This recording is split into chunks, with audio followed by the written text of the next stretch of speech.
Imagine a routine flight that turns into a nightmare within minutes of takeoff. On January 9, 2021, Sriwijaya Air Flight 182 vanished from radar, plunging into the depths of the Java Sea, taking 62 souls with it.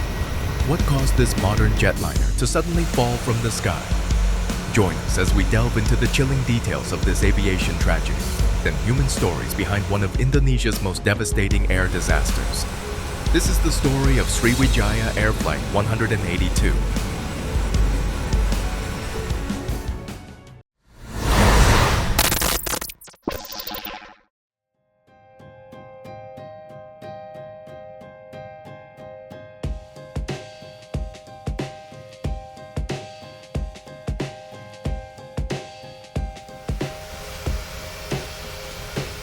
On the morning of January 9, 2021, at Soekarno-Hatta International Airport in Jakarta, Sriwijaya Air Flight 182 was being prepared for its routine journey to Pontianak. The ground crew meticulously checked the Boeing 737-500, ensuring all systems were operational and the aircraft was ready for departure. Passengers unaware of the impending tragedy boarded with a mix of anticipation and routine, settling into their seats. The flight crew conducted their pre-flight checks and briefings, confident in their well-practiced procedures. As the aircraft taxied to the runway, everything seemed normal, setting the stage for a journey that would soon take a tragic turn.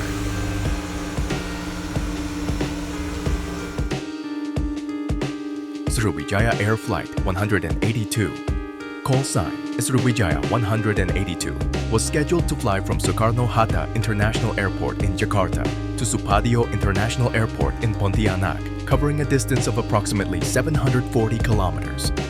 The flight path would typically take around 90 minutes. Soekarno-Hatta International Airport, located in Tangerang, Indonesia, is the primary airport serving the greater Jakarta area. As the busiest airport in Indonesia, it is a major hub for domestic and international flights, connecting the archipelago with destinations around the world. Named after Indonesia's first president Sukarno and its first vice president Muhammad Hatta, the airport boasts modern facilities, multiple terminals, and a range of passenger amenities. Sriwijaya Air, established in 2003, is one of Indonesia's leading low-cost carriers, headquartered in Jakarta.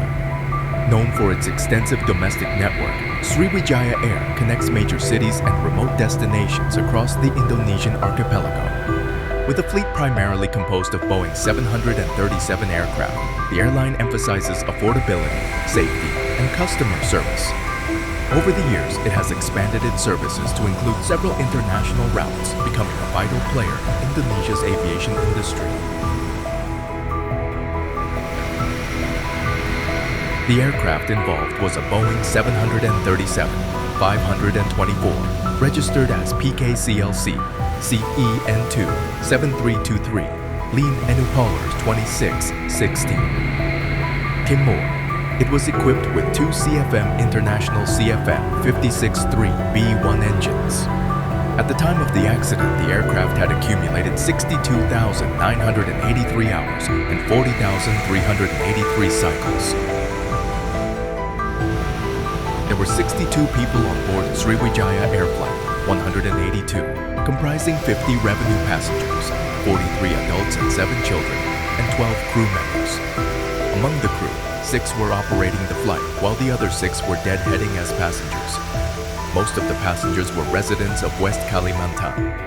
Notably, the passengers included Mulyadi Tamsir, a politician from the People's Conscience Party, Hanura, and chairman of the Indonesian Muslim Student Association, PBHMI.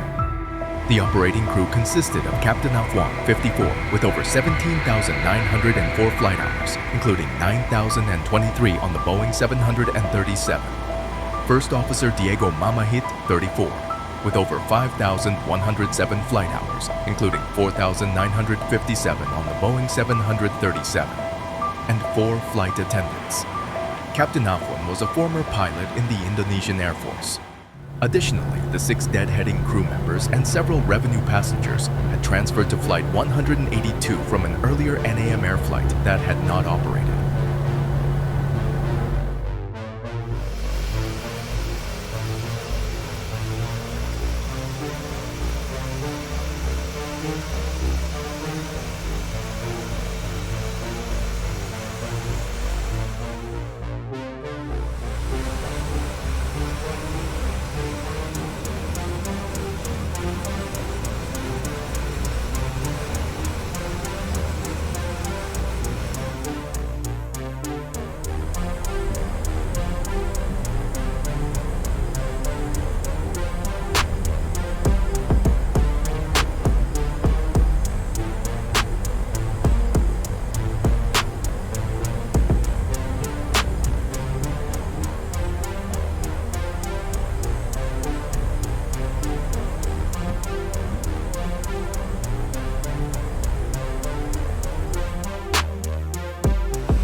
departure was delayed by monsoon rains, and Flight 182 finally took off from runway 25R at 14:36 local time, 7:36 UTC.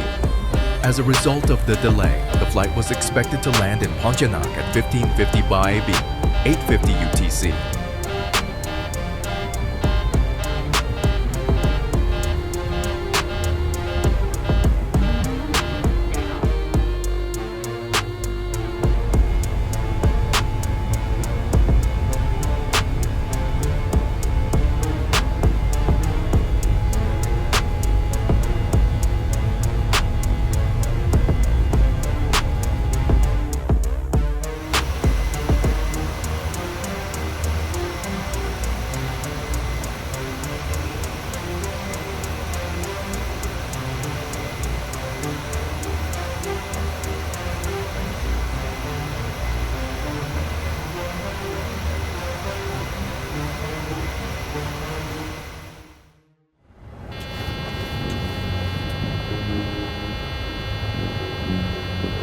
The captain was at the controls.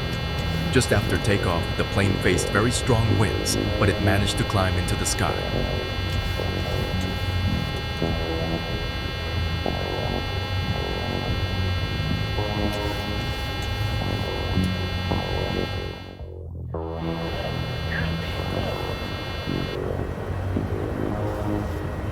After takeoff, the captain received instructions from ATC to climb to an altitude of 29,000 feet.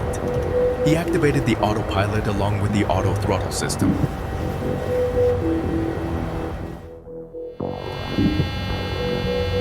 During the climb, the crew realized that the weather was far worse than they had anticipated. Strong winds along with thunder and heavy rain began to make the plane unstable. Tension and worry filled the cockpit. The auto throttle system, also known as automatic throttle control, ATC, is a critical component in modern aircraft that automatically adjusts engine power to maintain a desired speed or thrust setting selected by the pilot or flight management system. This system relieves pilots of the continuous task of manually adjusting throttle levers during various phases of flight, such as climb, cruise, descent, and approach.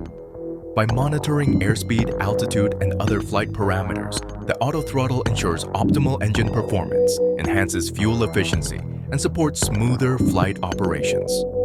It plays a pivotal role in maintaining stability, especially in challenging weather conditions or during critical phases of flight, thereby contributing to overall flight safety and efficiency.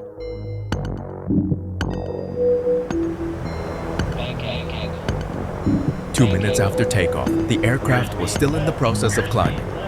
The pilots looked at the radar and realized they were about to encounter a large storm directly along their flight path. The aircraft began to experience severe turbulence, while passengers started praying.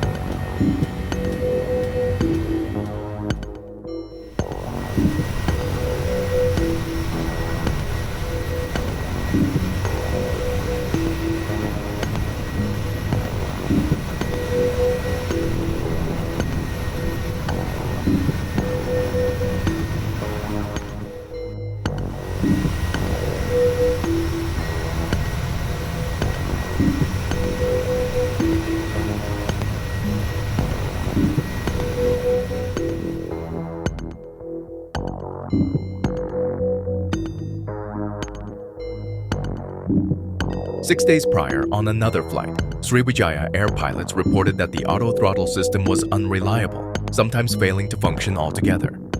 Fortunately, they discovered the issue promptly. Immediately, an engineering team was dispatched to address the problem. Upon removing the cover, they found the system had undergone multiple repairs, with several connections manually patched and taped with insulation tape. They reconnected all the joints and applied new insulation tape, resolving the issue immediately. At that moment, the flight crew was focusing on the aircraft's stability and simultaneously seeking ways to navigate around the large storm ahead. Suddenly, the issue with the auto throttle system resurfaced. A fault in the wiring caused the system to lose control of engine number 1. The fuel valve on engine number 1 began to close gradually, leading to a rapid decrease in power from that engine. Ironically, due to the aircraft's severe turbulence and stormy weather, the flight crew did not perceive the power differential between the two engines. Upon reaching an altitude of approximately 10,900 feet, the captain ceased climbing to avoid the storm and initiated contact with ATC for advice. ATC instructed the flight to turn left heading 075. The aircraft began to turn left. In such weather conditions, sharp turns are extremely dangerous. Meanwhile, the power from engine number 1 continued to decrease unnoticed. Suddenly, the autopilot and auto-throttle systems completely lost connection. Strong winds caused the aircraft to sharply veer to the left. The aircraft immediately banked steeply, exceeding the maximum permissible bank angle of 45 degrees. It began to lose control amidst the severe storm over the vast Java Sea.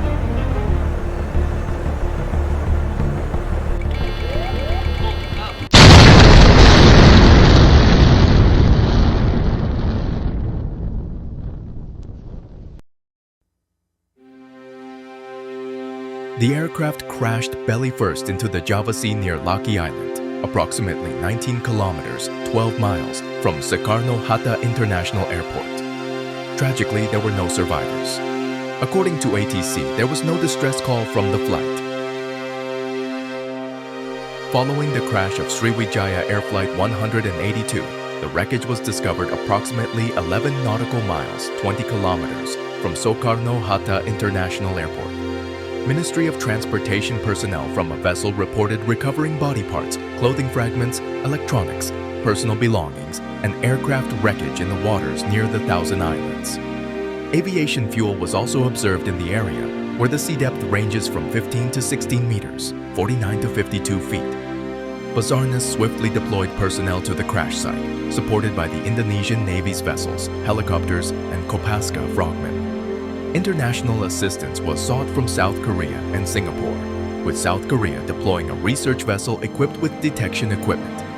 Rescuers recovered significant wreckage pieces, including parts of the fuselage, a life vest, and a destroyed wheel rim, suggesting a high-speed impact. The flight data recorder, FDR, was retrieved 2 days after the crash, followed by the cockpit voice recorders, CVR casing later found with the data storage module missing.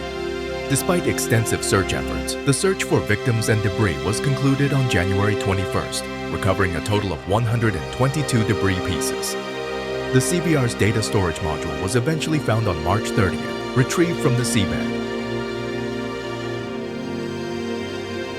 The NTSC was promptly informed of the incident, receiving assistance from Basarnas. The final report, released on November 10, 2022, determined that the crash resulted from asymmetrical thrust settings caused by a malfunctioning auto-throttle system.